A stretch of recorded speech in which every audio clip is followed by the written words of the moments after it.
Cette semaine, pour le vlog, avec les restrictions qui ont diminué au niveau du gouvernement, on voit notre première visite libre de l'année avec Alex.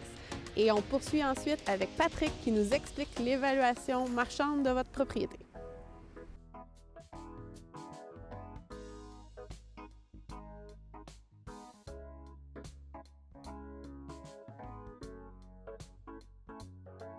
On vient juste de descendre le prix là, il y a quelques jours, puis on a décidé de faire une visite libre dernière minute. Je dirais que des fois, des courtiers maintenant qui vont prendre des rendez-vous à la place pendant les visites libres. On a souvent le monde qui arrive avec justement là, qui n'ont pas de courtier. Puis là, c'est sûr qu'avec les masques, on n'a pas le choix de porter les masques maintenant là, durant les visites libres quand il y a des clients aussi.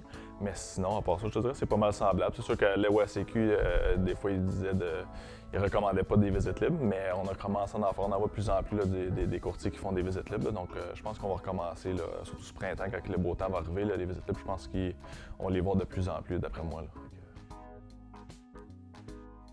Ici, dans le fond, on met toujours des déclarations du vendeur. Comme ça, les acheteurs, quand ils viennent, s'ils n'ont pas de courtier, dans le fond, ils n'ont pas pu l'avoir avant, dans le fond, de venir visiter. Fait que j'ai toujours des copies de déclarations du vendeur, comme ça, ils ont toute l'information sur la propriété. On imprime aussi toujours des informations là, sur la propriété, là, des fiches en anglais et en français. Puis c'est ça aussi, on garde toujours un registre là, de nos acheteurs, dans le fond, qui est rentré un peu pour les assurances, mais aussi en même temps voir le va-et-vient dans la propriété. Fait que c'est toujours ça qu'on garde avec nous. Si vous appelez l'équipe Castonguay pour une évaluation de maison, voici un peu les grandes lignes de comment ça se passe et ce que ça implique. Au niveau d'implication, c'est sans frais, donc il n'y a pas d'engagement à prendre. Il y a un rendez-vous puis un peu de temps à passer avec le courtier, mais rassurez-vous, on est bien gentil et courtois et poli.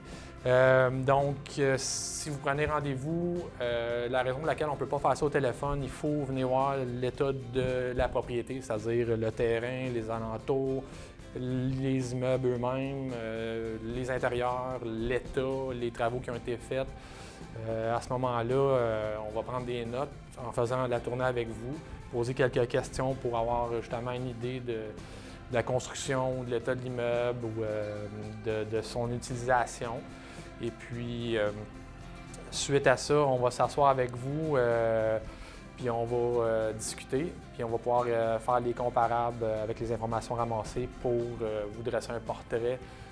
Des clients, des fois, vont nous demander est-ce qu'il y a certains travaux que je devrais faire ou compléter ou certaines choses à changer. Bien, c'est un peu ça qu'on va aussi faire.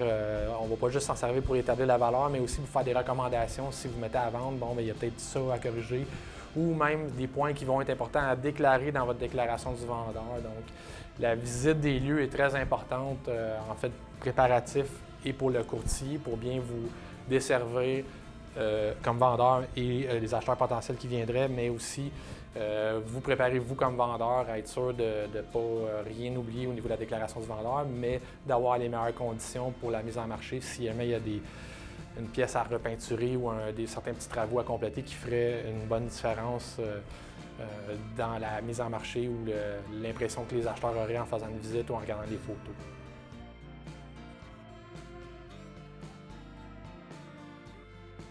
Il y a certains sujets que vous aimeriez qu'on aborde dans nos vlogs ou dans nos vidéos informatifs? Laissez-nous vos idées dans nos commentaires.